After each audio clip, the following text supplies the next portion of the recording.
she thinks she can get away with ditching and deleting all these positions that she held practically 5 minutes ago through a press spokesman until she personally stands up and says, I was wrong. Do not take it for a minute.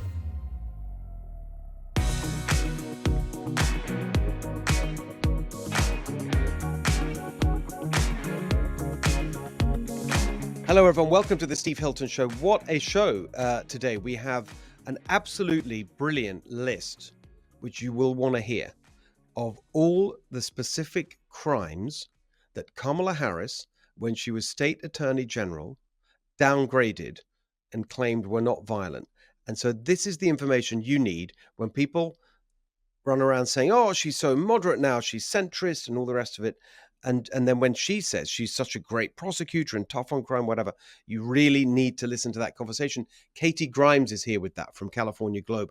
Also, a really interesting interview. And this guy's been controversial in the last week or so. You know him pretty well. He's been on this show a few times. Nathan Hochman. He's running for district attorney in Los Angeles. And he ran as a Republican for state attorney general. This time he's running as an independent in the race down in Los Angeles for district attorney against George Gascón. But he recently endorsed Kamala Harris for president, and that caused a lot of controversy, and we address it directly with him. So you'll want to hear that conversation. But I want to start today with something that's very close to my heart. It's about the presidential race. It's about a phenomenon that I'm getting more and more, not just frustrated, but really kind of angry about, frankly, which is the way in which Kamala Harris, for pure political expediency, is trying to distance herself from her past policy positions and statements. You know exactly what I'm talking about. There's a long list of these things, far left positions that she very strongly argued for not that long ago. This is not like when she was 20 running around in Berkeley with the far left brigade. This is when she ran for president just a couple of years ago. Positions like eliminating private health insurance, Medicare for all, banning fracking, banning meat, decriminalizing illegal immigration. All of these are real positions that she took not that long ago. And there's more. There's a lot of them. And what's happening is that she now realizes, and her team realizes, that these are very unhelpful positions. They're far left extremist positions where these kinds of policies have been implemented. They've been a disaster and they're very unpopular. So she's trying to suggest that she's now moving to the center and that she's not the kind that she doesn't hold these positions anymore. But look how she's going about that. She's not saying it. She's not coming out and explaining why she's changed her mind and why the position that she held just a couple of years ago is no longer valid. It's just all being done through spokespeople in the press, as if you can just sort of delete things that are inconvenient without having to address it personally. And the reason that it offends me so much is that this is something that I've spent a lot of my time on in a previous part of my career and have observed very closely. I'll get to that in a minute. But first of all, let's just see a clip which brings this to life. It was just from this past weekend. It was Senator Tom Cotton on ABC's Sunday morning show, usually hosted by George Stephanopoulos, this time by a guy called Jonathan Karl. And what was so revealing about this is that it exposed both the outrageousness of what's going on with Kamala Harris, which is that she's trying to distance herself from all these policy positions without going to the trouble of actually doing it herself. But secondly, how complicit the media are, where they're just going along with it instead of doing their job, which is to interrogate it and try and get her to go on the record and hold her accountable for this and explain why, if it's true that she's changed her position, why? What's this all about? What's your new position? None of that's happening. In fact, they are acting as Kamala Harris's spokespeople. And that is happening right across the media. You see it faithfully recycled in print publications, New York Times, Axios, all the rest of it, and on TV as well. And this was the best example. And Tom Cotton did a fantastic job of pushing back on it. So let's watch that clip. And President Trump is going to draw a sharp contrast with Kamala Harris, who has supported things like decriminalizing illegal immigration or giving taxpayer-funded health insurance to illegal aliens or taking away health insurance on the job for 170 million Americans, banning gas cars, confiscating firearms. These are all what do you mean taking away health insurance? What are you talking about? She said when she ran for president that she wants to eliminate private health insurance on the job for 170 million Americans, John. Yeah, I mean that is not her position now. She knows. How do you know that's not her position? How do you know that's not her position? I mean, she says she no longer supports Medicare for all. She has not said that. Okay. Maybe anonymous aides on a Friday night have said that, but the last thing that she said. But this was not a radical convention. I mean, she. As you heard me go through with Bernie Sanders, she is not taking the positions of the far left of her party. She's clearly making an effort to move to the middle. I did hear what you said to Senator Sanders, and I thought it was clear that he's very disappointed that she's taking these efforts not to change her positions, but to hide her positions, John. He's completely right, Tom Cotton, there. And as far as I'm concerned, Kamala Harris should be held to her previous positions. And why do I think that so strongly? Because I've been right in the middle of a process to try and address this kind of thing. Of course, it's true that political parties and candidates from time to time change their positions. As the facts change or as the leaders who come into power want to change things, they go through a process. And I've both witnessed and been a part of two of these. So if you look at, let's start with a process that I wasn't part of, but I watched pretty closely. So back in the day in the UK, the Labour Party, the left-wing party, the equivalent of the Democrats, had gone very far to the left. This was in the Thatcher era. They kept losing elections to Margaret Thatcher and then to John Major, the Prime Minister whose campaign was my first campaign that I worked on in 1992, a fourth general election defeat in a row for the Labour Party. And the leader of the party, a guy called Neil Kinnock, this was before Tony Blair, came to the view that the party had just gone too far to the left and was out of touch with mainstream opinion and needed to be brought back into the center. So he initiated a process. Neil Kinnock, this guy, by the way, he was the one that who was the Labour Party leader who Joe Biden plagiarized, and as a result had to drop out of the 1987 drop out of the 1988 presidential primary. So this guy, Neil Kinnock, begins a process of trying to change the Labour Party. And it was a really tough process. And he would go and, head on, take on the far left in his party. There's a very, very famous speech where he's at the annual convention of the Labour Party.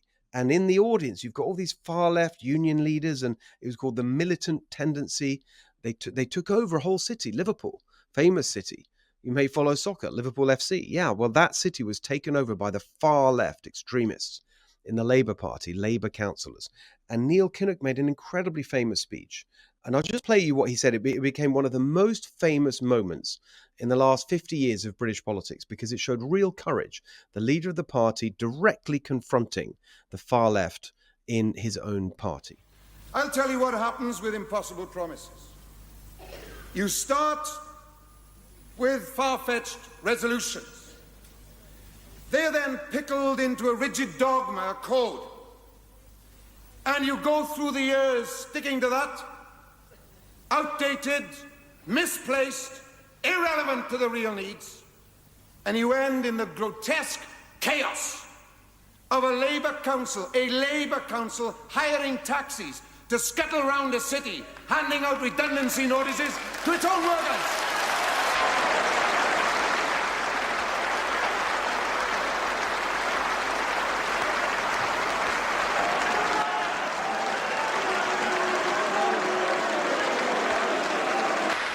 Telling you, no matter how entertaining, how fulfilling the short-term egos,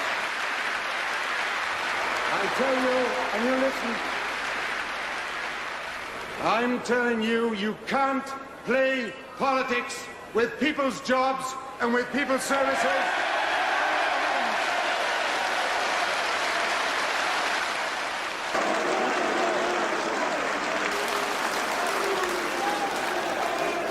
The voice of the people, not the people here, the voice of the real people with real needs is louder than all the boos that can be assembled. Understand that, please, comrades, in your socialism, in your commitment to those people. Understand it. Now, that's real leadership. Whatever you may think of him, and I disagreed with Neil Kinnock, he was actually a Labour Party leader, and I thought his policies, even once he'd moved a little bit to the centre, were still too far left, and so on. And I, was very much involved in an election campaign to defeat him, which we did. We beat him in 1992. John Major won, Neil Kinnock lost, and then the process continued. They had the leader that came after Neil Kinnock, a guy called John Smith. He had a heart attack, didn't last very long. Then it was Tony Blair. And Tony Blair really went for it. And he spent years trying to bring the Labour Party to the mainstream. And he would painstakingly work through their policy programs, go to meetings, persuade his, the leadership of the party, the membership of the party. He'd go on the media, he'd explain it, he'd make his case. It took years of work. And at the end of it, he actually succeeded and did genuinely change the Labour Party and make it more moderate and mainstream, and abandoned all these far left positions. And as a result of that, because he went through it for years and years of real hard work, and by 1997 got the Labour Party to a position where it was more in the mainstream and it was trusted, and they were elected. And he became Prime Minister for a number of years. He won 3 elections. Tony Blair, because he genuinely did bring, again, I don't agree with him on everything, but you can't dispute the fact that he sincerely believed that the party had to change, and he led that change in a very serious way.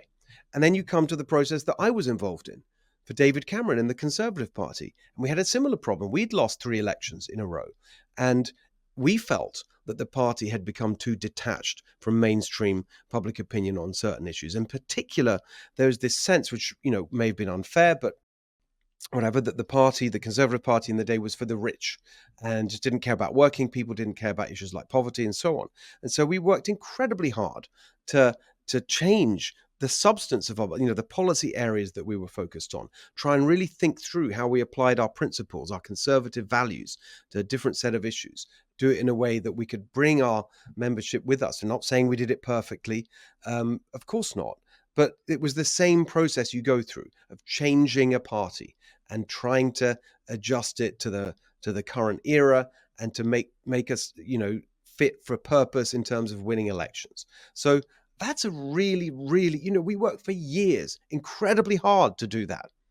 And so when you now have a situation where Kamala Harris, who is in the same position as Neil Kinnock back in the day in the UK Labour Party, of being stuck with all these positions. And by the way, they're her positions. So the difference is that all these people, these political leaders that I've referred to in the UK context, who led this process of change, they all were believers in the change. It wasn't their statements that they were trying to change. It was the policy positions of their party. They were always more moderate. Same with Neil Kinnock in the UK context. He wasn't the far left. He was trying to beat the far left. Tony Blair personally was always a moderate. He was trying to win an argument. Same with David Cameron. He'd always held these views.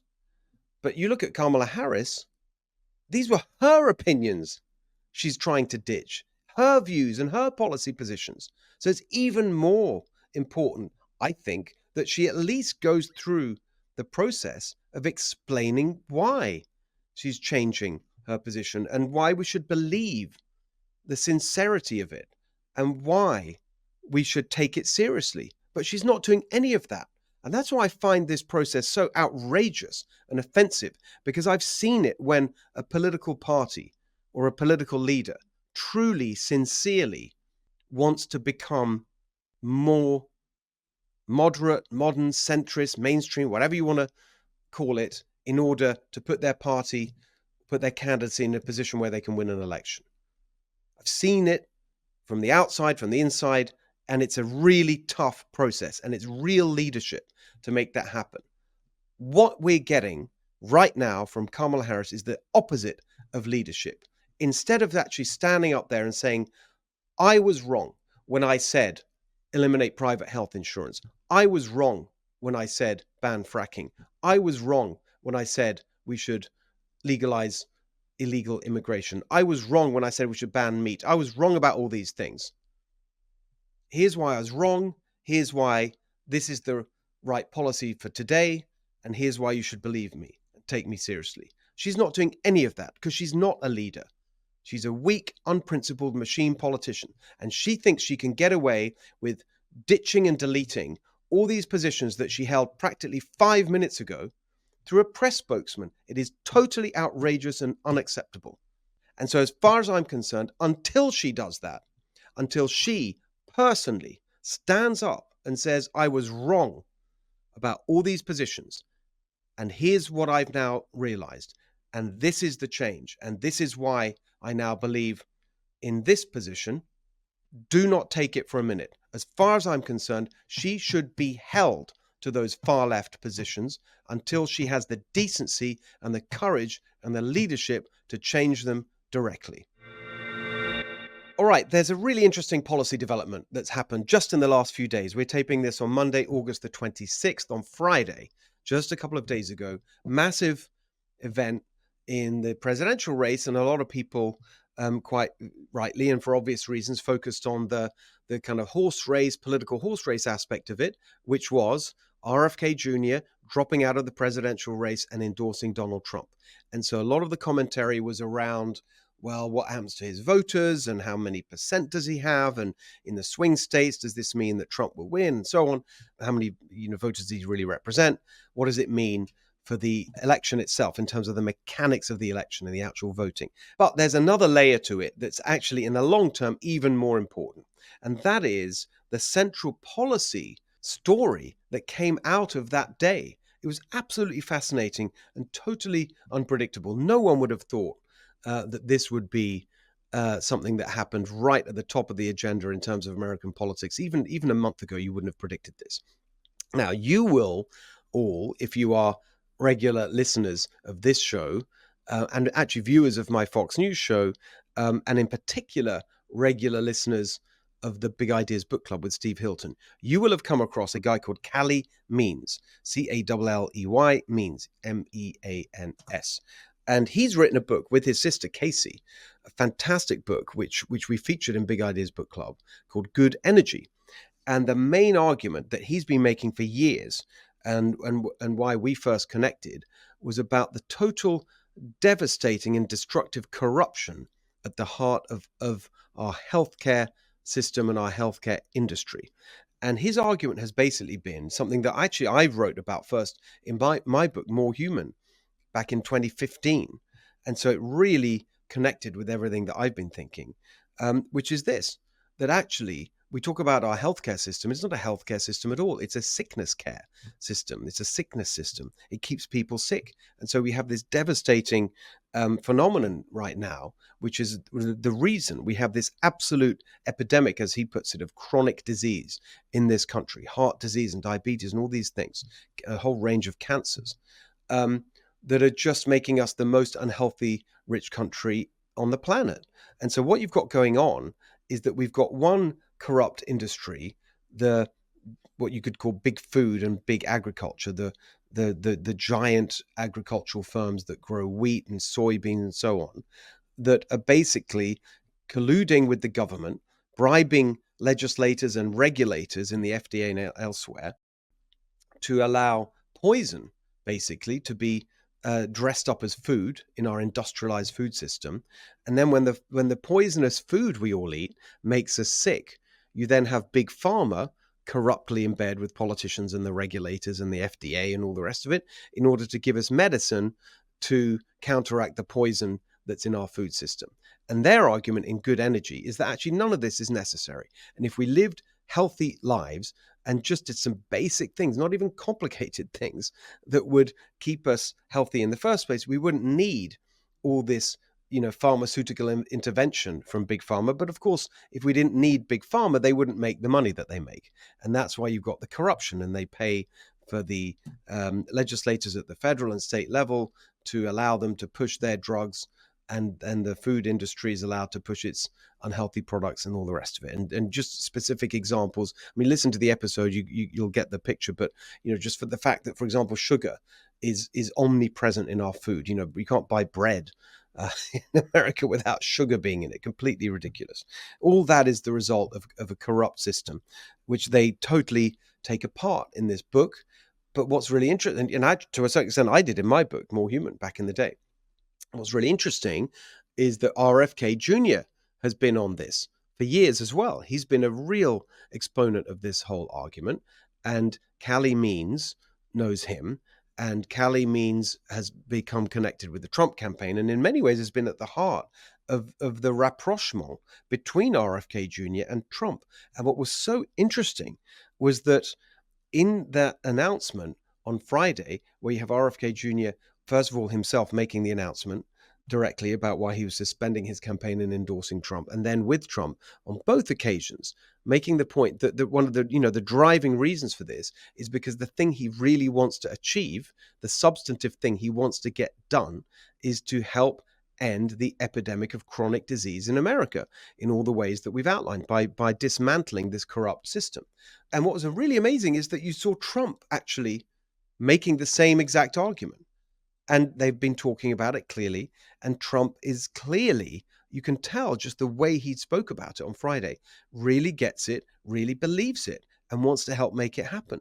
So, almost out of nowhere, although it's years of work that have brought the various participants to this point, you've had this issue, which really is a fundamental issue, but never discussed in politics, because all the conversations around healthcare about, Medicare and Obamacare and tax rates and, payment and all that kind of stuff, the insurance aspects of it, rather than why are we so sick in the first place and what can we do to become a healthier country? And suddenly out of nowhere, that's at the heart of the policy conversation in the election.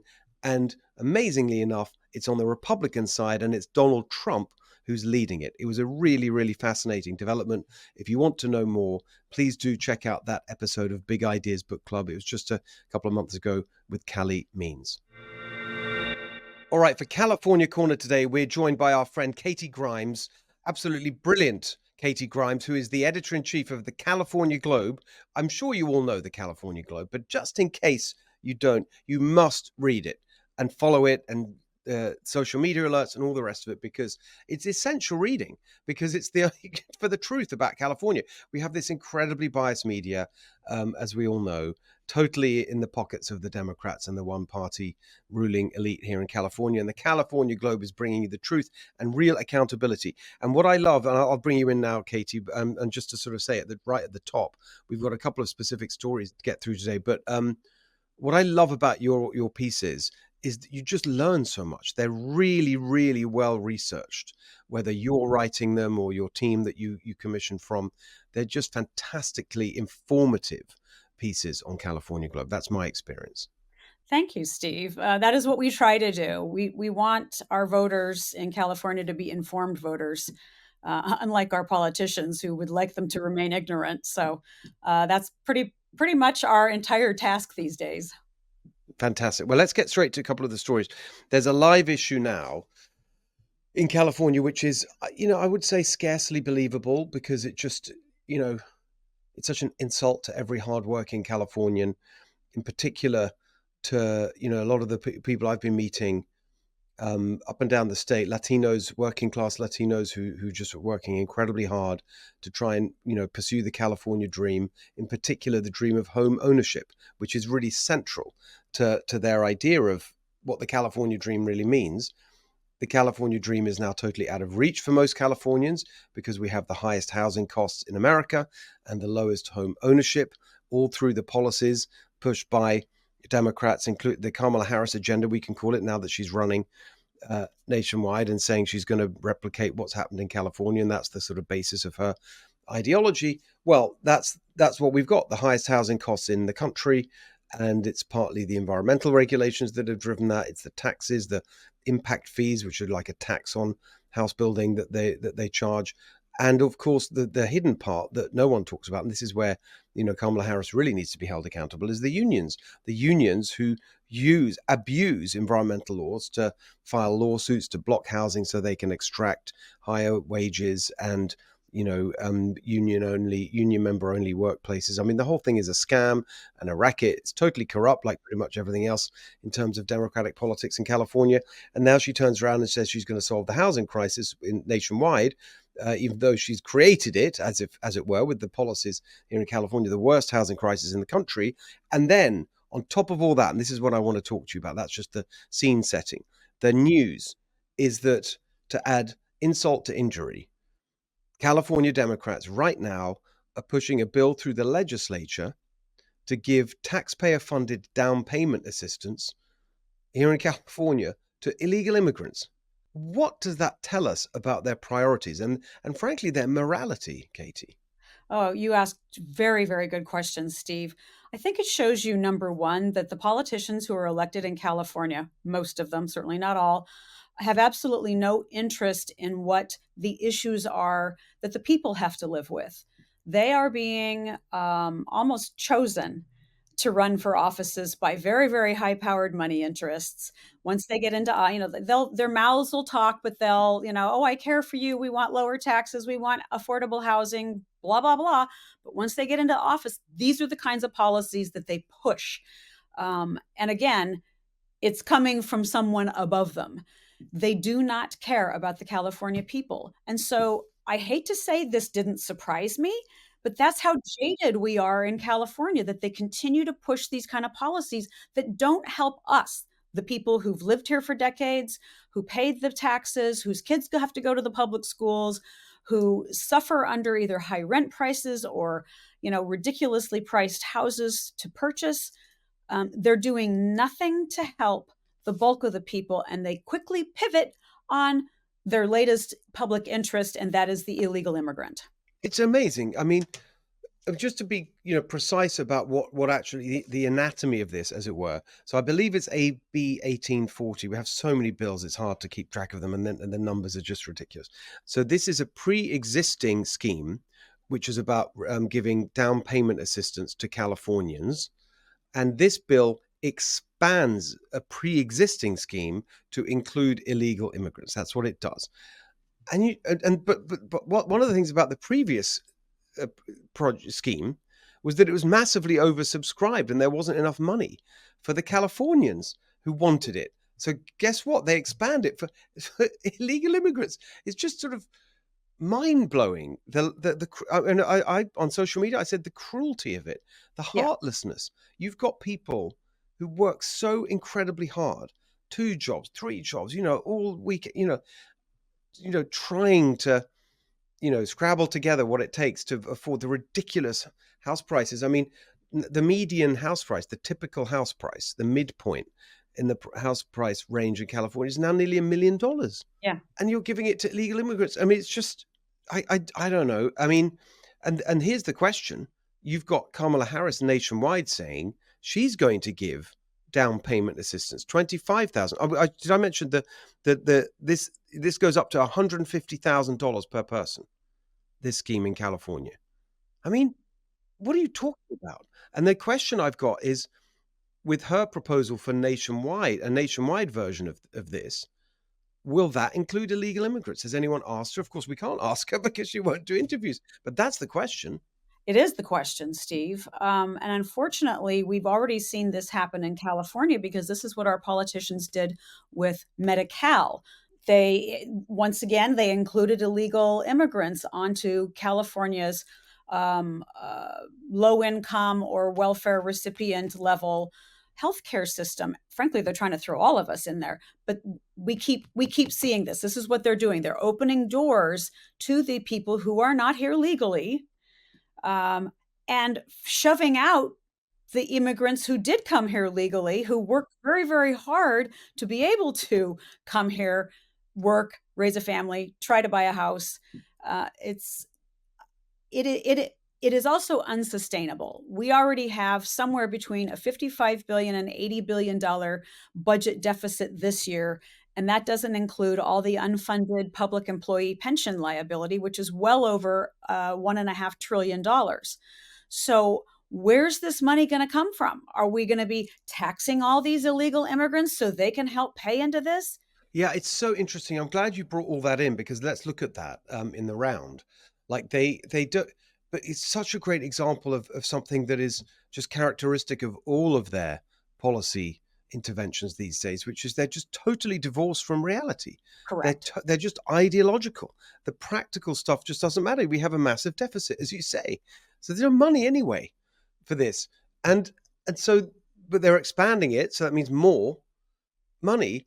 And it's for people who actually are, again, it's not an anti-immigrant thing, exactly as you said. I'm so glad you said it. This is a pro-immigrant thing because you've got a large proportion of people here in California, our workforce and our communities, immigrants who've been here for decades, many of them, working incredibly hard and being absolutely exactly the kind of Americans we want here. And many of them have been struggling with the bureaucracy of the immigration system to, make sure that they can get their citizenship and working hard for that. And so proud when they get it and, keep making sure that they do everything right.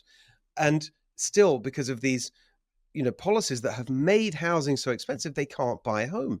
And then to sort of look around and see someone who's just come here.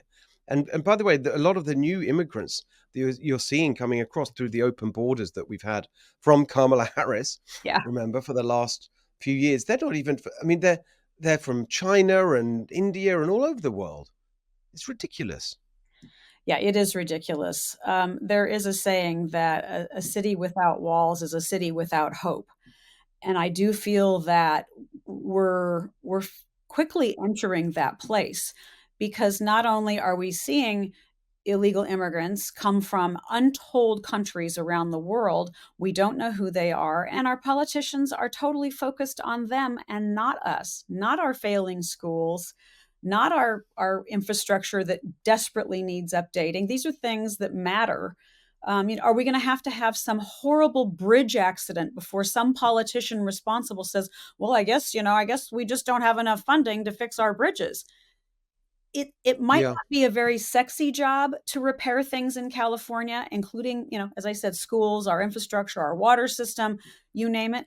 But that's why these people say they're getting elected. They say they want to focus on these things, and then they pivot when they're elected to doing garbage like this. Well, this is, let's just keep going on down this track. Because it's so insulting to the intelligence, the way that we're doing things. So, starting with housing, but it's so typical of what happens. So the overall story here is that far left Democrat policies raise the cost of everything.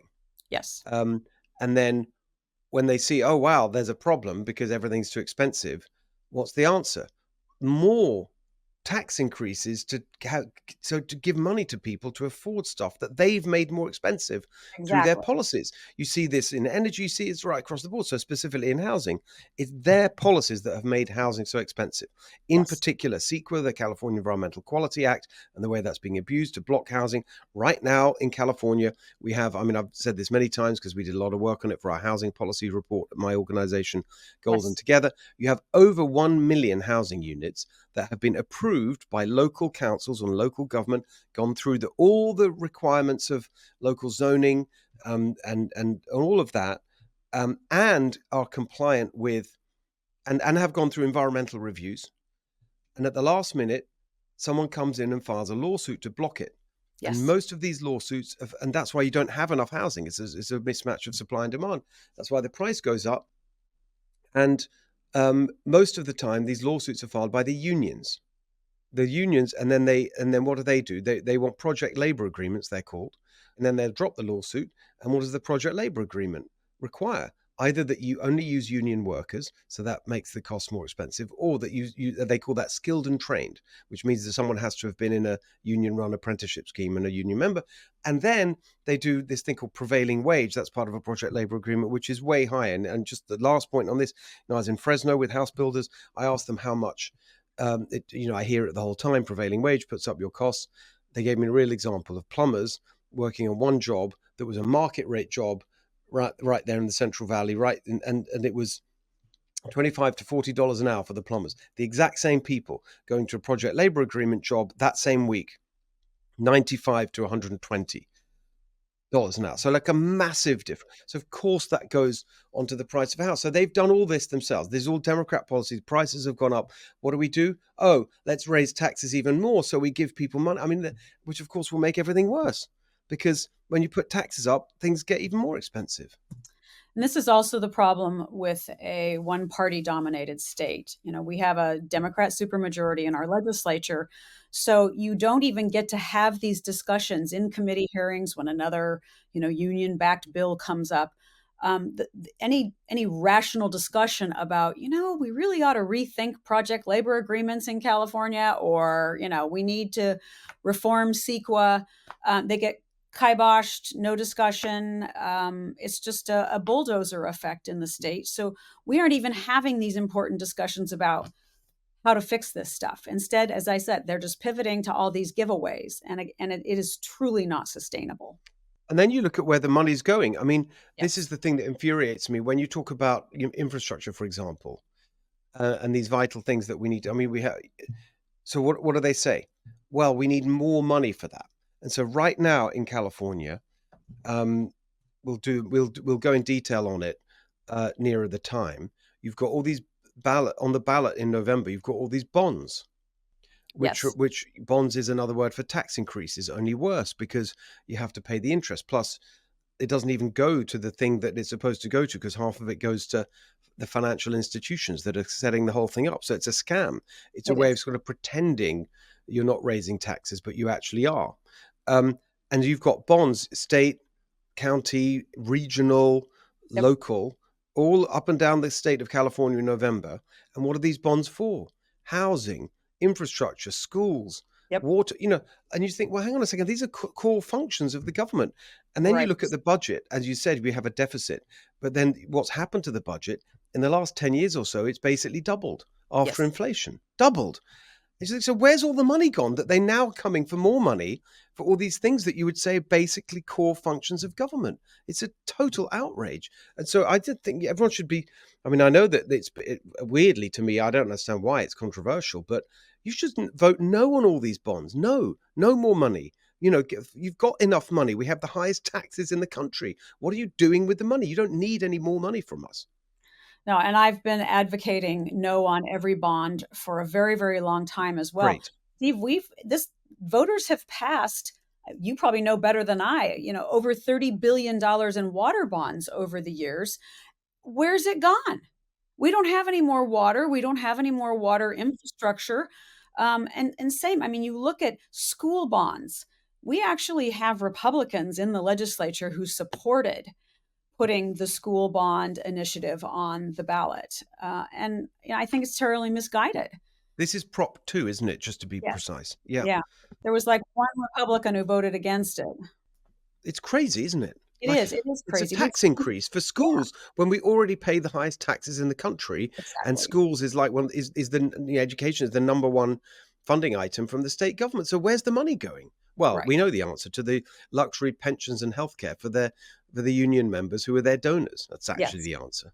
And the administrative bloat in the education system. Yes. Oh, thank goodness you reminded me of that. There's an amazing chart that Corey DeAngelis put out, and I reposted it just the other day, showing the increase in staffing in the public school system. It's just so, over the last 10 years, it's so shocking, but I guess unsurprising, where basically student numbers are pretty much flat. Teacher numbers are pretty much flat. Administrators, a line going straight up. It's outrageous. In my family, we experienced that. My husband and son went to the same high school. When my husband was there was a principal, a vice principal, a school nurse, a couple of counselors, a full-time librarian. They even had their own cook in the kitchen. When my son went there, decades later, there was a principal, 7 vice principals, and all of their administrative staff, no school nurse, a part-time librarian, and food was being brought in from Taco Bell. Oh my goodness, horrifying but great story. And the school ran far more effectively, my husband said, when he was a kid in high school than it does today, of course. Yeah, I mean, it's just Stanford University, more administrators, I know it's a private university, but more administrators than undergraduate students. And why? What's that about? It's insane. Exactly. That's been the trajectory in our state, is this unbelievable administrative bloat, as well as nonprofit NGO bloat, which our state is sending tons and tons of money to. it's just everywhere, this bloat. And you see it like, I think I mentioned this before when I was talking about our water policy document. That's the last policy document we published at Golden Together. We've got a new one coming out on energy very soon. They really go together, those two topics, actually. But the document's called Water Abundance. And it's full of, very concrete proposals for, building more water storage and desalination and all these specific things that will increase the supply of water in California, as opposed to the current plans of the Democrats in charge, which will actually result in reducing the supply, unbelievably reducing the supply of water in California. In the course of putting this together, I came across some clip of Gavin Newsom talking about his water plan. So I thought, well, I'd better read his water plan. I want to be fair-minded. And, if they're doing the right things, I want to acknowledge that. And if they're proposing things that we agree with and they're in train, then, we should say so, So I wanted to be accurate. So I read the document. It's like 270 pages or something. And I was just going through it and just reading, and there's an introduction, and you expect the introduction to be slightly kind of highfalutin and fancy flowery phrases, and it's just setting the scene. But once you get to the chapter, well, that's when you'll see the real proposals. So I go to chapter 1, and then you get to the end of that, nothing.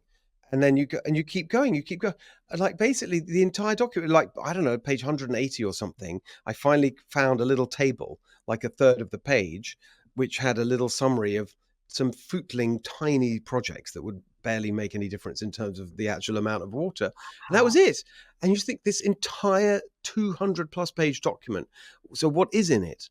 Absolute nonsense, just everything you're talking about. So it's stakeholder this and sustainability, that equity, task forces working with partners and stakeholders in dialogue to do this and that. And this, oh my goodness, just nonstop BS, right? But that's the bloat right there.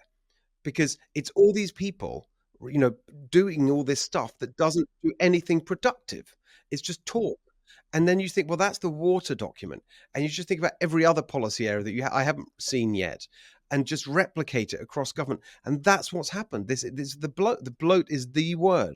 And you go to Sacramento and you see it, just this enormous expansion of the government without any benefit directly to people. Yeah, without any improvement in quality of life. In fact, the opposite has happened. The quality of our lives has taken a deep dive in California.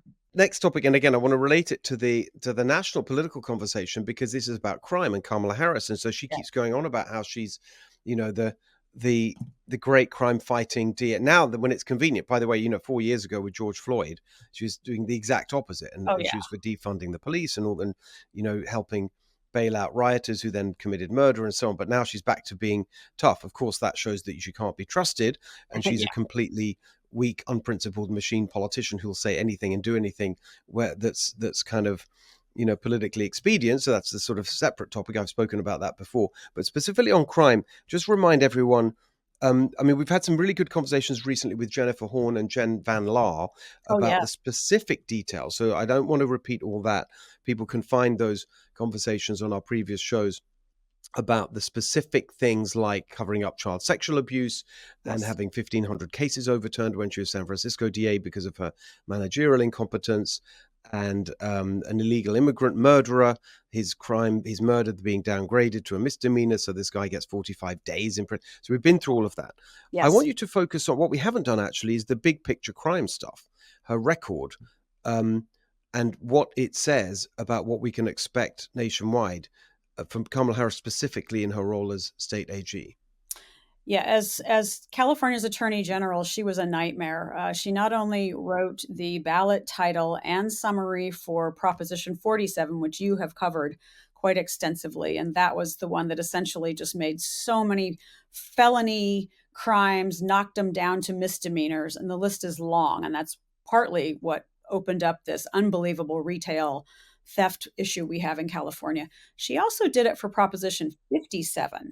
And Prop 57 came along 2 years after Prop 47, again, titled it the Public Safety and Rehabilitation Act, which was unbelievable. It was sponsored by Governor Jerry Brown and billionaire George Soros. But what it Wow. did was Didn't allow, know that. quote, non-violent felons to qualify for early release. So California's parole boards have been very, very busy. First, they reclassified these felons as non-violent. And let me tell you what some of these non-violent crimes are: human trafficking of a child, rape of an unconscious person or by intoxication, drive-by shooting. Isn't that nice? Assault with a firearm or deadly weapon, assault on a police officer, serial arson, exploding a bomb to injure people is now considered a non-violent crime in California. Solicitation to commit murder, assault from a caregiver to a child under 8 years old that could result in coma or death, and felony domestic violence. Under Kamala Harris's world, these are nonviolent crimes. And that is what she will bring for what she's proposing for the rest of the country, obviously. Wow, Katie, thank you. You really nailed that. I mean, that is what the country needs to know. I It didn't is. know. I knew the broad outline of that. I didn't know that specific, very comprehensive list. It's horrid. I mean, you're saying that, I mean, domestic violence, I mean, the name of the crime has violence in it. What Yes, are you talking about? exactly. That's not a violent crime. And by the way, you're standing there as the great champion of women. Hmm. Exactly. And, sexual abuse of a child. I mean, I do not understand how anybody can look at Kamala Harris knowing that those are the things she wrote essentially into Proposition 57 and says, yeah, we need more of that in this country. So did Prop 57 specifically list these crimes, or was it left up to some commission after it was passed? How did it work? Well, same with 47. What they did is they specifically, if you will, either reclassified them legally in our penal code, or bumped them down to misdemeanors, which meant they aren't prosecutable. And specifically on 57, that was about reducing the jail population. Yes, exactly, which has been going on since Gavin Newsom's been governor. And this was about was 57 both retrospective and forward looking, in the sense of, people currently in jail for some of these crimes that were then downgraded could qualify for early release, plus Yes. people who commit these crimes in the future, and the prospective sentence is reduced. Is that the idea? Yes, and that is what's been going on. I've talked to district attorneys all over the state who've had to try to, if you will, retry these cases if this criminal and the crime he committed was heinous enough, and they don't have the funding. Again, this is the people who wrote Prop 47 and 57 knew what the results would be, and they've really tied the hands of our district attorneys. And unfortunately, a lot of these once heinous felons are now out. To reoffend, no doubt, many of them, Yes. because I mean the rehab. I mean, she says public safety and rehabilitation. Right. Terrible at rehabilitation. I mean, we've also been working on a crime document which we'll be releasing in the near future at Golden Together. And actually, to be fair, we're not the worst on rehabilitation, but we're a long way from being the best, and we're way below what you see in other countries and many other states in America.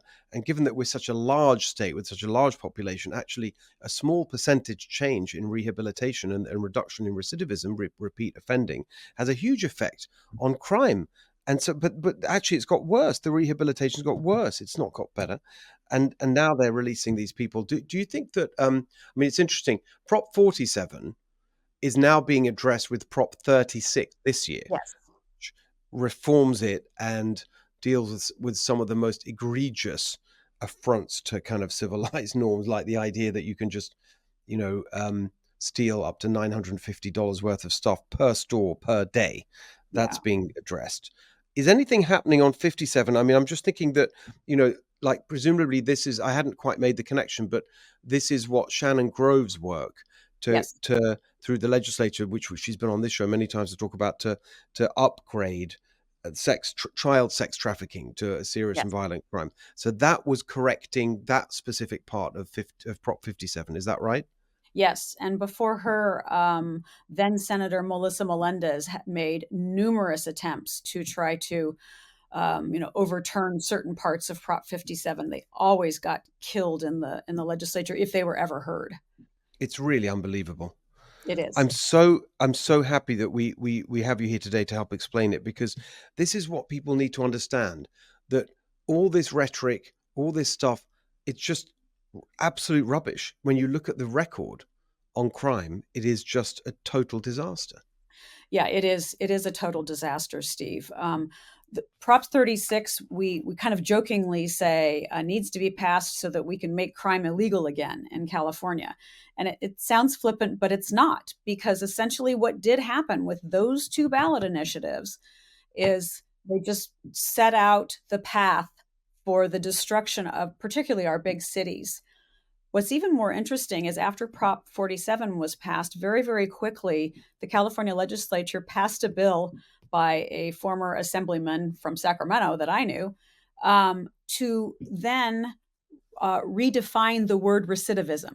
Because what was happening is when you kind of decriminalize crimes like, like theft, and it's happening constantly, and even people were getting picked up for them, if it was over $950, and they would have it happen again and again and again. Well, we can't have recidivist serial thieves in our state, Steve.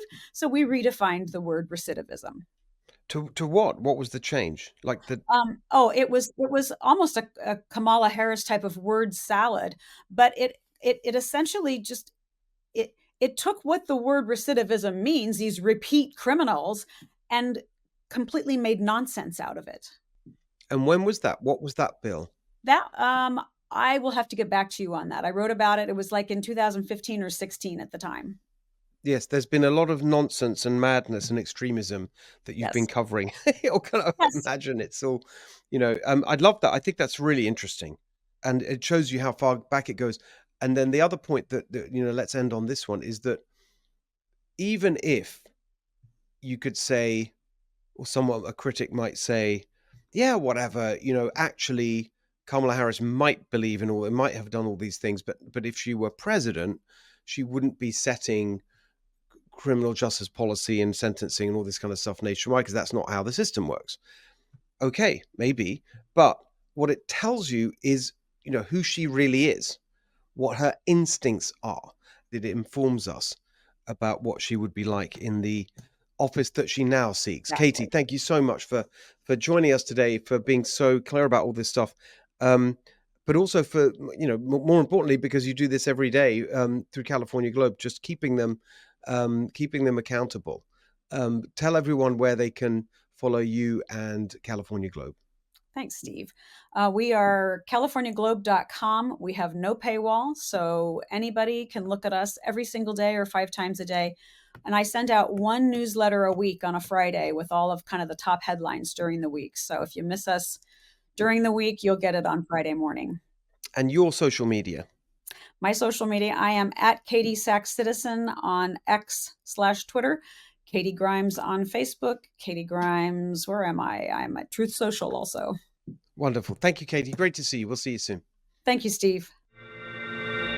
All right, joining us for Candidate Corner today, the man in the spotlight for what I think is going to be on the night of the election this year. Obviously, the presidential election is going to take all the headlines, but honestly, one of the most important and most significant races in the entire country, right here in California, in Los Angeles, the race for district attorney, because this will be the moment when I think many of us, not just here in California, but around the country, are looking for a massive repudiation of the far left extremist pro-crime policies embodied by George Gascón. And the man running to defeat him is with us today. Nathan Hochman, how are you doing?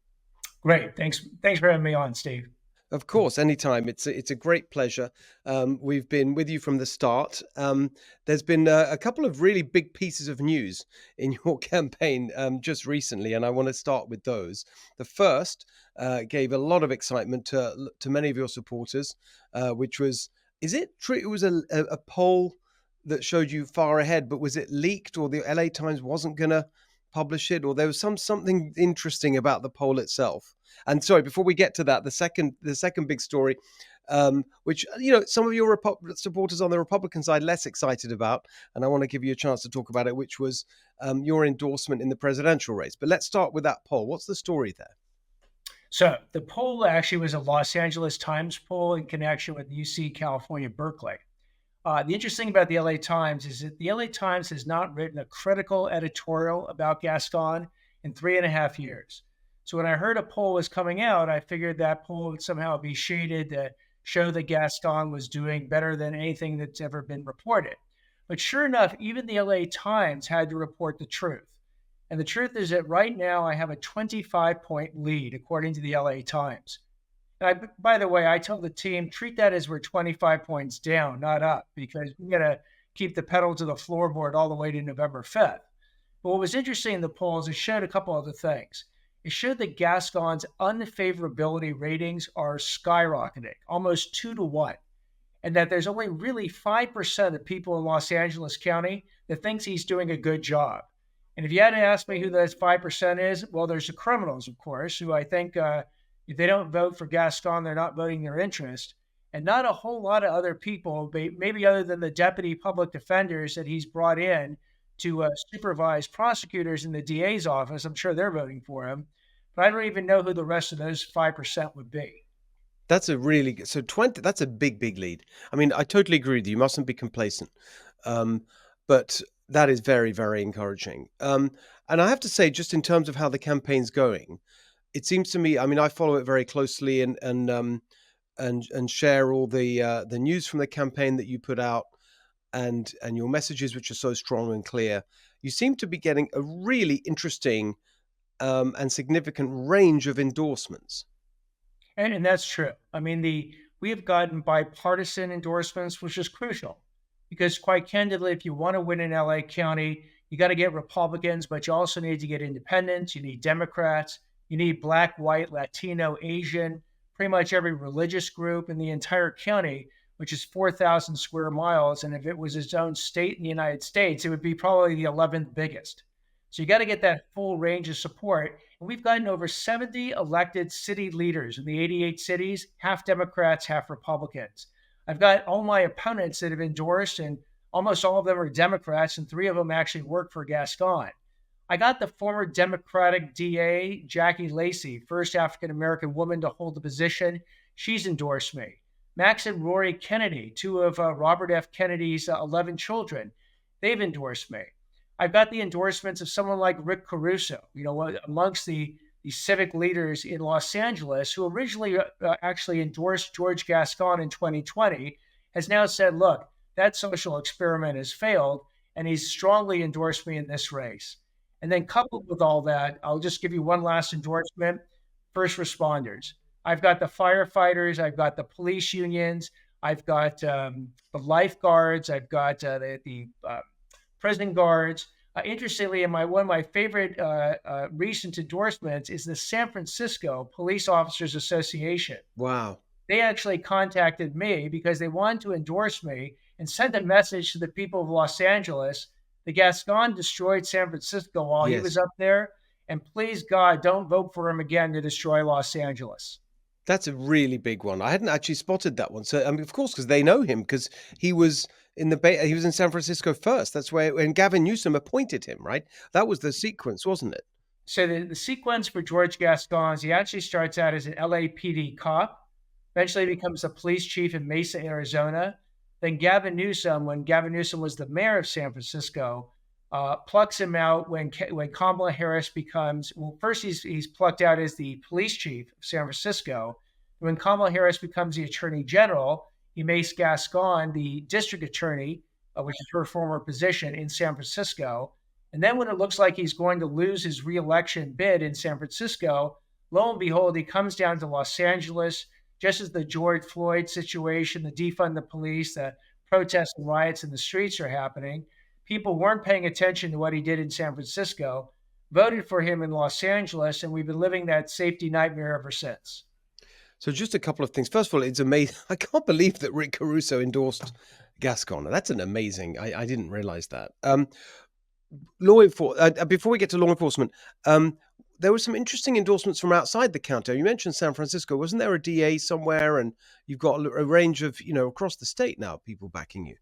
Yeah, we've got actually 14 current or former DAs from across the state. A lot of the local ones, we have the Riverside DA, Mike Hestrin.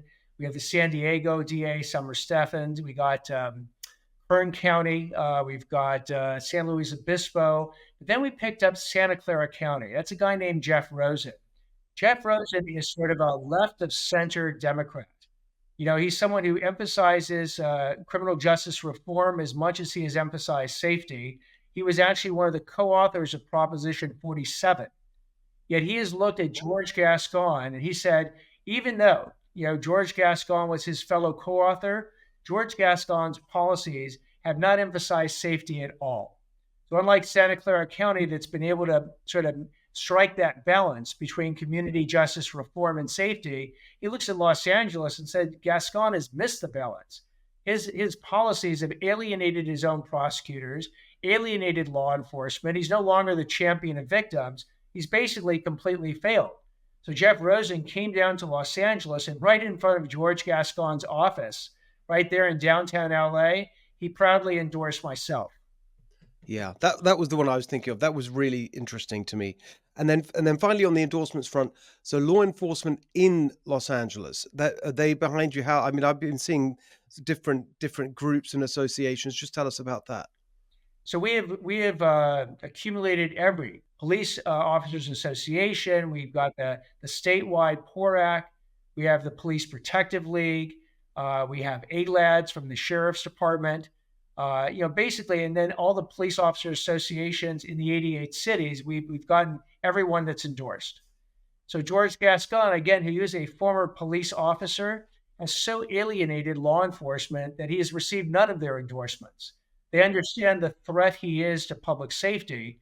And when they see myself in my 34 years of criminal justice experience, having done hundreds of cases as a prosecutor and a defense attorney, they said, look, Nathan Hochman can get that job done. He wants to be a partner again with law enforcement, and we're going to support him.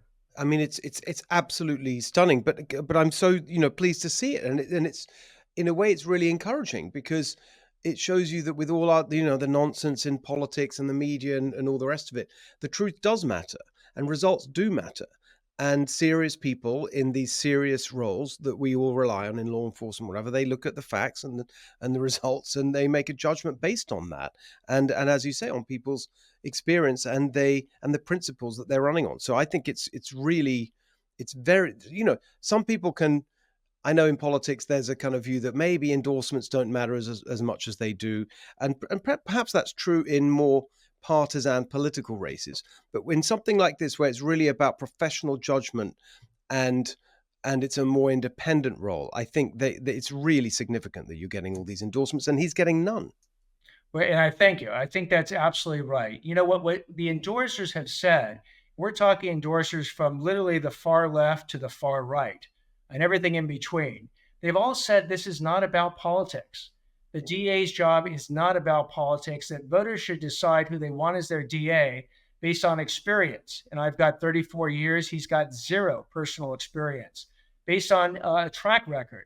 His track record is a record of public safety failure where violent crimes, property crimes, hate crimes, fentanyl poisoning, shoplifting are either up double digits or triple digits over the last 4 years, and basically a game plan to go forward. And I've got a blueprint for justice that shows how I will restore safety while also instituting real and effective criminal justice reforms in the same breath. It's interesting. The Gascón isn't running on his experience. He's not running on his record. So what he has tried to do is politicize the race. He has said and repeats every single day that this race is about only one thing, that it's a Democrat versus a former Republican. And I've answered that question repeatedly. As you know I have, Steve, by saying the following. I say, first, look at our political journeys. I was a Democrat for 20 years. I was a Republican for 20 years. I'm now an independent running for a nonpartisan position where party affiliation's not even on the ballot. And you actually want your DA to be independent of politics, deciding questions on the facts and the law. Gascón was a Republican for over 30 years before he became a Democrat for 13 years. So when he says that, he is when he says it's a Democrat versus a former Republican, I guess he's referring to me as the Democrat because I've been a Democrat in my life almost twice as long as him.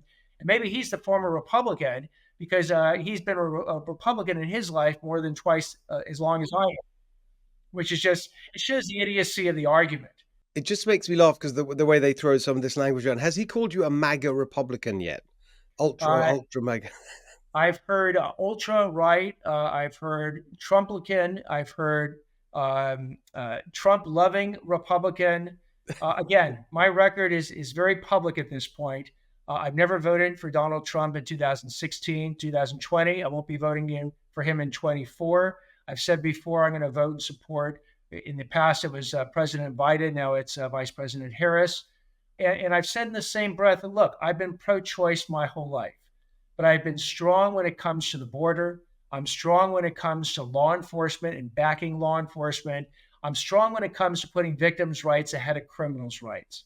And there's a lot of Democrats that I talk to that look at those policy positions, Steve, and they say, look, I don't agree with any of those policy positions. But when I explain to them George Gascón, when I explain what he has done to LA's safety and what I will do to restore it, they say, okay, we might not agree on certain things, but we're going to agree on Gascón has to go. And I say the same thing to Republicans, that we might not agree and won't agree on the presidential choice, but when it comes to what Gascón has done to destroy our public safety and what I can do to restore it, I'm in lockstep with those Republicans. And so I have to get, as you know, the majority of the voters in Los Angeles County. Republicans represent roughly 18% of the vote. Democrats are close to 50%. The rest are independents. And my appeal is an appeal to safety and who will keep each person and their family safe over the next 4 years. Just a little bit more on the politics. First of all, an observation. The way they throw around this MAGA label is just so hysterical. There was a event, I think it was yesterday in Sacramento. It was the campaign against Prop 36. So Prop 36, as I'm sure many of our audience knows, is the initiative that's on the ballot in November to reform Prop 47, which has been at the heart of some of the explosion in retail theft and so on. So we don't need to go on about that. But the people doing this event in Sacramento, I think it was a Democrat state legislature, was calling those who are for Prop 36 MAGA Republicans, and they want to make America white again. What's the phrase? I think that will come as quite a shock, by the way, to London Breed. Exactly. The black female was not white. Yeah, exactly. The black female Democrat mayor of San Francisco, who's now a sort of racist, white supremacist MAGA Republican. It's so hilarious. It really is. And I'm a big supporter of Proposition 36. And that's a perfect example. When you can't argue the merits, because Proposition 36 makes sense on the merits, you try to basically distract people and say somehow that this is about politics and not about safety. It's the same thing that Gascón is doing in my race. He's trying to distract voters. He's saying, okay, vote, let's politicize this race and make this a mini vote on who's president, as opposed to a focus on who's going to keep people safe, because he knows that he has failed in that regard, and I won't. So I did see there, and I know you're aware of it, and you've been, very direct on this, I should say, and very accountable. And you've gone into the lion's den, let's put it that way, of people who really have been annoyed with you about the endorsement of Kamala Harris, friends of mine as well, and guests on this show and so on. And I just want you to talk about that a little bit, because the question was, well, why couldn't you just stay out of it, given that your focus is on being independent and so on? Just stay out of the presidential race. And then the second thing was the reason that you gave for supporting Kamala Harris was particularly this point about the language that you used in relation to Donald Trump being a convicted felon, which a lot of Republicans feel is really a bogus argument on the grounds that the cases themselves brought by DA Bragg should never have been brought, etc. So if you could just respond to those 2 points. Certainly. So you're right.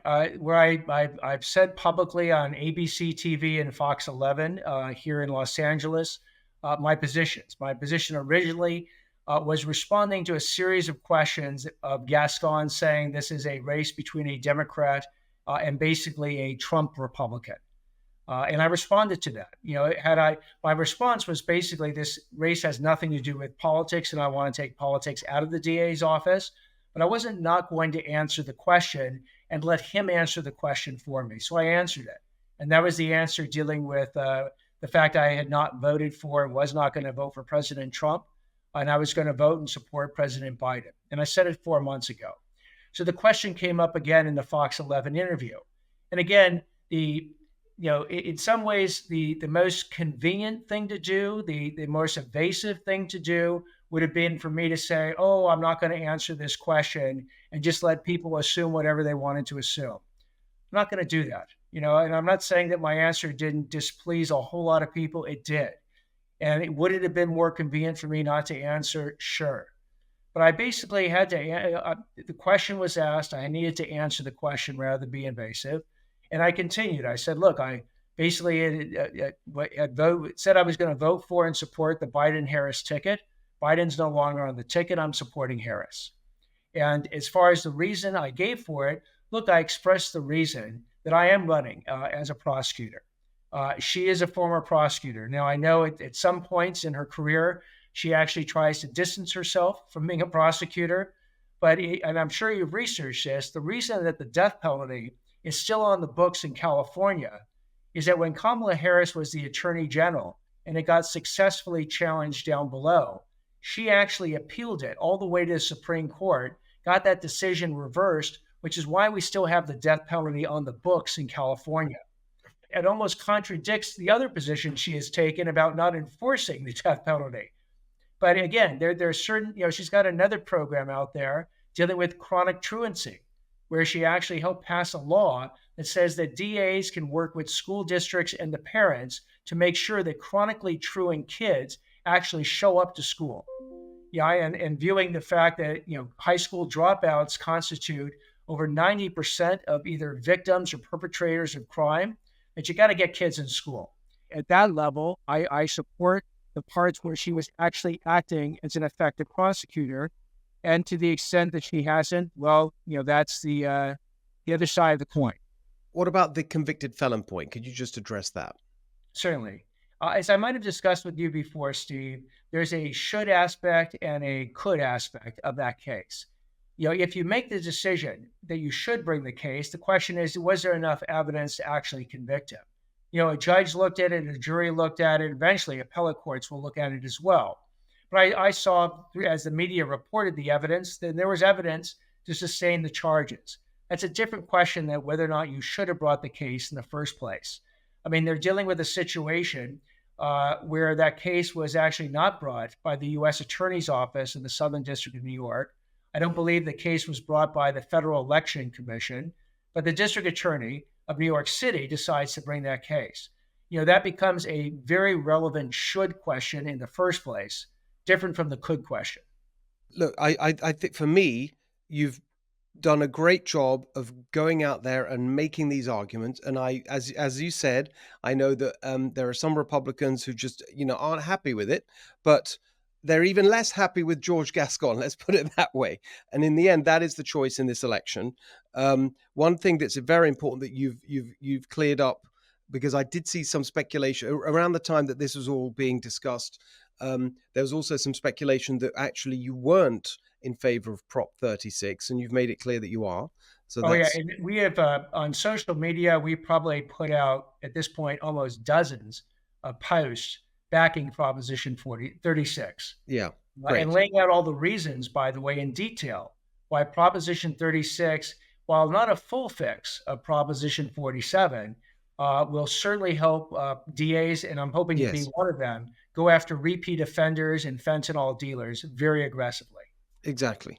So let's finish with what I touched on earlier. The way you put it, I thought was really interesting, and I'd love you just to give some specifics on the changes that you would make. Because another thing that I've said about your race compared to most is that you'll see really quick changes because you're going into an office, and we've had this conversation before, and you've explained about what Gascón did and the way he went in there, and just on day one, this whole kind of new set of policies that were going to be implemented, and that he was instructing his office to do, and in terms of the charges that were going to be brought and the enhancements and all those kinds of things. And they were, he made those negative changes overnight. You could make positive changes pretty much overnight with a new set of policies. Plus, you'll have the support of the department, whereas he's done this in the teeth of the opposition of his department, which is why whatever the 90% of people in the department voted to recall him. So tell me about how you see it and the specific changes you're going to bring in that framework that you laid out, this combination of public safety, but also the kinds of reforms that we want for a fairer system. Certainly. And let me show you that on day one, the type of changes I will make. So we have right now blanket policies that say that if you're under 18, a juvenile, and you steal just under $950, which is a misdemeanor, the DA's office will not prosecute you. I will eliminate the blanket policy and go back to the policy of discretion. We will look at each case individually, look at the defendant, the defendant's background, the crime committed, and the impact on the victim to determine if that person deserves to be in jail, or if they're, let's say, a first-time nonviolent offender, they should serve their debt to society, which is crucial. I'm not going to pretend they didn't commit a crime if they did, but the punishment may very well be community service, restitution, pay the money back if you stole something, or if you have a serious mental illness or a drug addiction, go through a rigorous 18-month rehab program. And if you can get through it, we'll call that diversion and we'll wipe your record clean. So that is the type of balanced approach that I would bring back, eliminating and getting rid of his extreme pro-criminal policies, not substituting them with mass incarceration policies, but policies I call the hard middle. They're right in the middle, and they require you to do the hard work of looking at each case individually. And along the line, we'll also focus on violent crimes. Gascón has said that he won't apply the gun enhancement if you use a gun during a violent crime. We'll get rid of that blanket policy and bring back the discretion for that. Same thing with the gang enhancement. Right now, if you're a member of a gang, it's your golden age, because Gascón has not applied the gang enhancement no matter how violent the crime is committed by a gang member. We'll allow that enhancement to be applied again. Same thing with the 3 strikes law. If someone is a 3rd strike offender, which means you are the worst of the worst offenders in our system, we will once again allow prosecutors to use their discretion to charge those strikes where appropriate. And when it comes to victims, we're going to go back to allowing prosecutors to go with victims to parole hearings.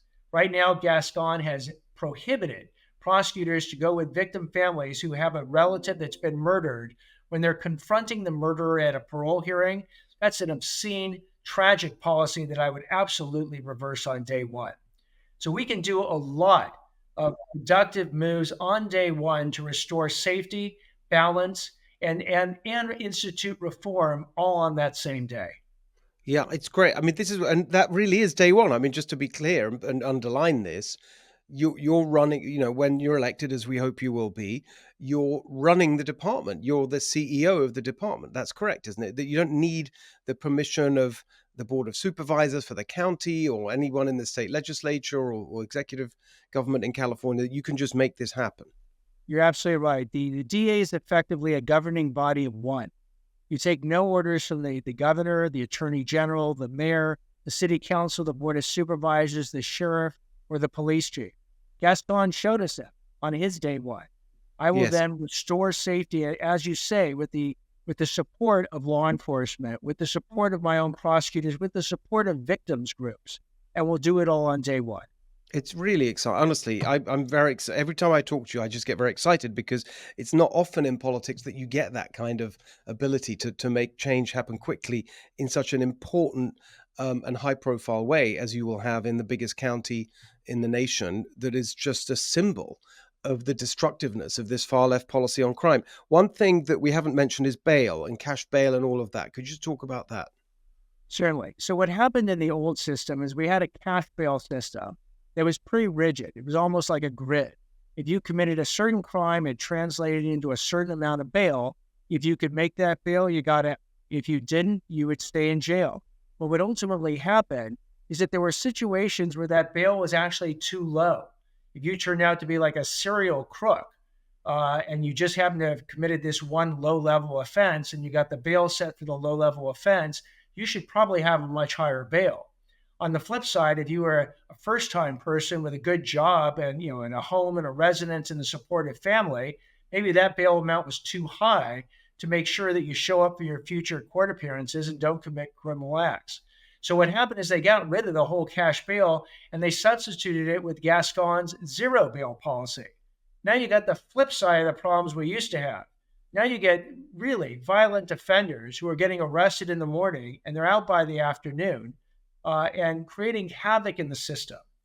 Such that, whether it's a victim, store owner who actually is thrilled that the person who robbed their store finally got arrested, only to see him back in their store in the afternoon. It sends a really bad message to the entire criminal justice system when someone who can perpetrate crimes, and often more than once, doesn't seem to be receiving justice in the system. So what we would substitute it with is bring a judge in very early, 24/7 in the process. Have that judge assess risks, the risk of basically committing more crimes, the risk of showing up, institute the bail amount that's proportional to the risk, and hopefully, with the input of both the district attorney's office and the defense counsel, calibrate a bail that actually works. Again, it's very sensible. And really appeals to me because there's a big theme of my work in policy over the years is that I wrote a book called More Human, and one of the themes was that we got to get away from these kind of bureaucratized systems where it's all rules and so on, and actually judge things on an individual basis and bring back discretion. And that's really what you're talking about here in all aspects of the system. Just on this bail point. Was that the issue with that incredibly high profile and appalling murder, Jacqueline Avant? A lot of people really, that was the moment when I thought, what is going on? That killer, what issue was that? That was something to do with one of Gascón's policies, wasn't it? That killer was out on parole, had violated the parole, had not had the parole revoked or put on bail or a high enough bail commensurate with the fact that that killer had actually committed additional offenses, and thereby was out that night at about 2:30 in the morning, robbing Jackie Avant's house. And when she came down, shot her dead with an AR-15. Same thing, by the way, with the killer of the young woman at a furniture store in La Brea. That's another situation. A guy with a 10-year, he's actually up for trial right now. A guy with a 10-year record of violence and various types of offenses across the United States should have been in jail, but he wasn't because of Gascón's policies, and sadly was in the furniture store that day to stab that poor young woman 26 times.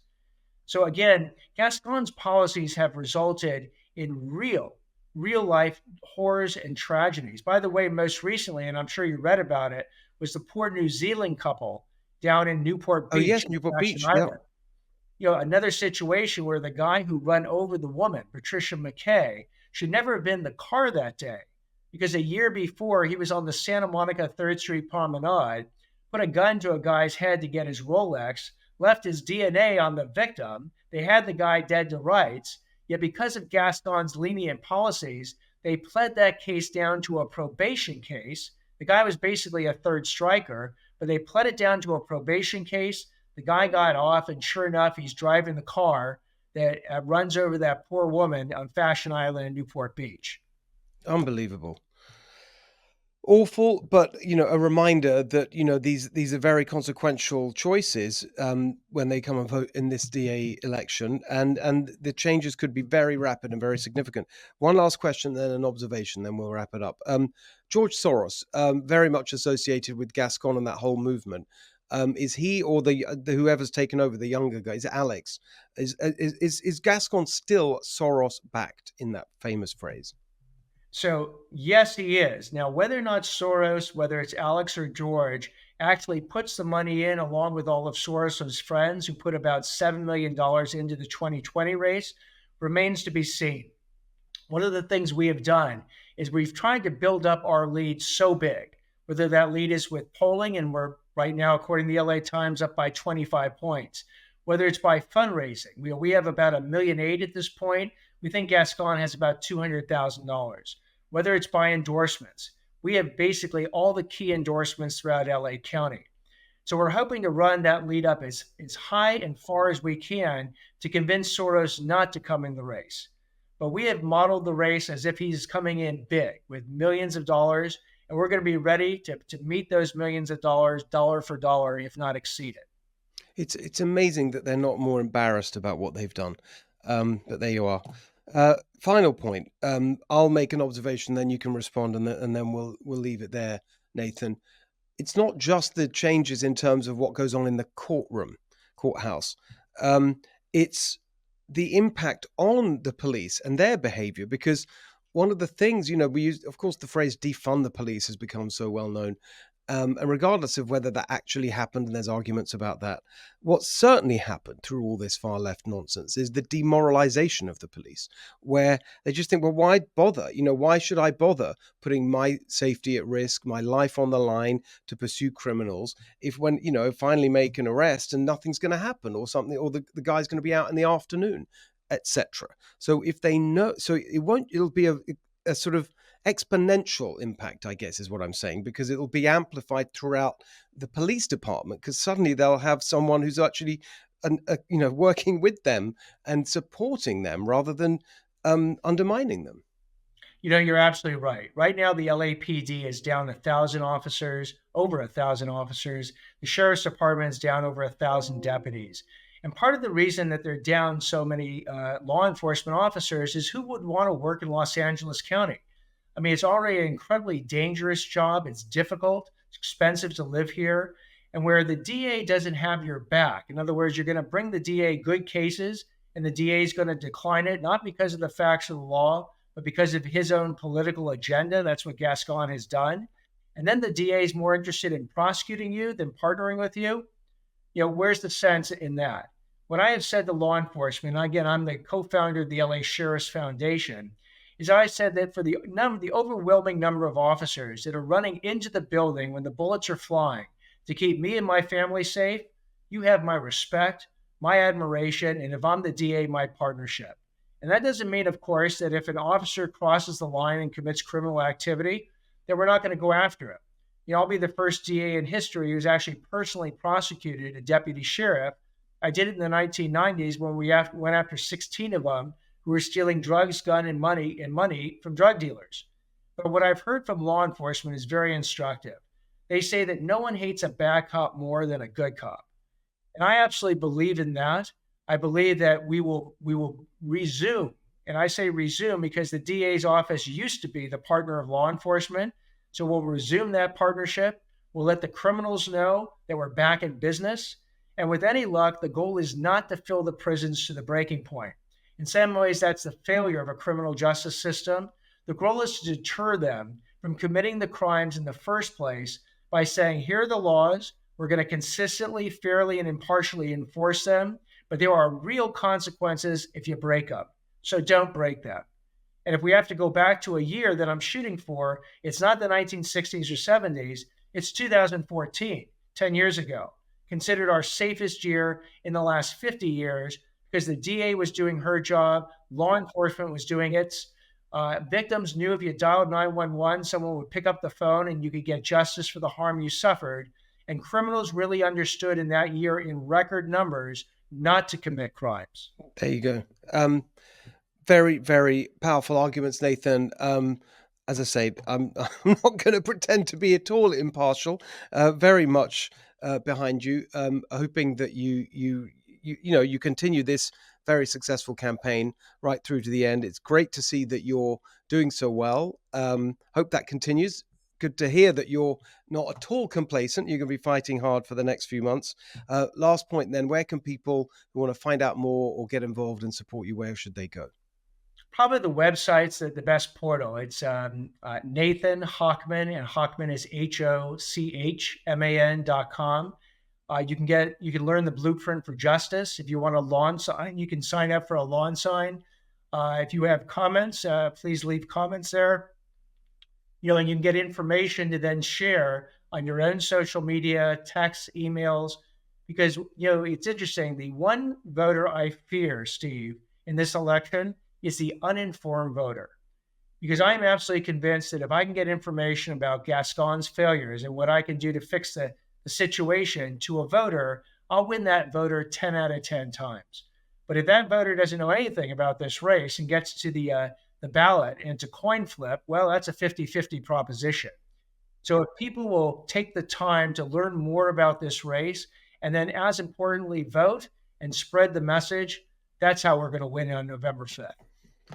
Very important point. I encourage everyone to do that. Tell your friends. Thank you, Nathan, very much for being with us today. I hope we see you again before the election is out. Thank you. Great to see you. Thanks again. Okay, so here's a story that just made. There's a very cliched phrase, by the way, in English. So maybe this is one of those phrases that doesn't really translate across the Atlantic. I'm going to say it anyway. Made my blood boil. I don't know if that's something that it's said frequently here in America. It definitely made my blood boil, as the English say, when I saw this story, which is someone I know personally, Kirstie Allsopp. She's great. She's a TV personality in England. She's famous for home improvement. She's like the Joanna Gaines of England in a way. Maybe that's a sort of simple way of thinking about her. She's great. And she has a 15-year-old son. And her 15-year-old son has a 16-year-old friend. And so there's this thing in Europe called Interrail. And it's a rail pass. And it allows you to travel on the entire European railway system for a fixed price for a month. It's an amazing thing. And I did this myself with a friend, and in very similar circumstances. I was young for my year, and so my friends were all actually a couple of years older than me, even 3 years older in some cases. So there was a good friend of mine, and we decided to do Interrail together, and that's what we did. And this would have been in the 1980s. And I remember I was 14 years old. And you may think that's terrible. How can you go off for a month, age 14? Well, we did, because it was, we didn't have all this kind of crazy bureaucratic anxiety about kids sort of walking 5 minutes down the road on their own. There was a lot more, humanity about things back then, and kids were allowed to be more independent, which is good for their development. So I did this myself, right? We went for a month across Europe, me and my friend, and we had, all sorts of adventures, and it's like a great experience. And by the way, this is before cell phones or anything like that.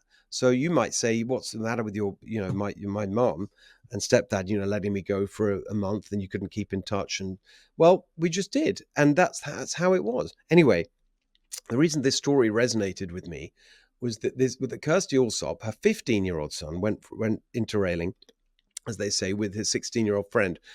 The next thing she knows, she's got someone from her local council, a bureaucrat from her local council, saying that they've opened a child protection case against her, like she's some child abuser for her own son. And she's just absolutely stunned and horrified. Like, what are you talking about? Like, how dare you? And then worse than that, when they have the conversation, and she tries to explain, and they say, well, maybe it's okay, and so on. We're following a tip or something. By the way, what kind of person, sends in a kind of message like that and gets the council to snoop on someone? The whole thing is so disgusting. Anyway, then this bureaucrat says, oh, we're going to keep the file open in case there's future abuse. Like, what are you talking about? It is so outrageous. It is absolutely sickening that this is what we've got to. I mean, first of all, that level of bureaucratic interference in people's lives without any kind of reason is just absolutely beyond the pale. But also, more broadly, what it tells us about how we think about childhood these days. There's a fantastic person. I've had her on my Fox show. She's a great, great person called Lenore Skenazy, based in New York. And she became a big story here in America when she let her kid, who was, I think, 8, I can't remember the exact details, make a trip in New York on the subway. She gave him some money and so on. All this kind of horrific media attention poured down on her. She called America's worst mom and all this kind of stuff. Just ridiculous. We need, the job of a parent, I've got 2 sons, is to help them grow up to be strong and independent, not to kind of mollycoddle them and keep them protected forever. What the use is that? That's where you end up with these people that can't, support themselves and can't live a proper life. And so this is really wrong. It's really, really wrong, this attitude that you can't let kids be independent and do their own thing. That's the whole job of parenting, to raise strong, independent, responsible kids that can become flourishing adults. That's what Kirstie Allsopp was doing. And for her, doing a good job of being a good parent, she gets this bureaucratic council coming in and opening a child protection case. It is absolutely disgusting. The reason it's an important story for us here in America is, perfectly well, this is going on in our country here in America too. And we've got to fight back against it. All right. Thank you, everyone. That is our show for today. Hope you enjoyed it. Make sure you follow us on Apple, YouTube, Spotify, wherever you get your podcasts. Big Ideas Book Club. Great episode this week with Tom Del Beccaro about American civilization, its rise, and very sadly, its decline, and what we can learn from that. So check out Big Ideas Book Club, and we'll see you again here for the next episode of The Steve Hilton Show.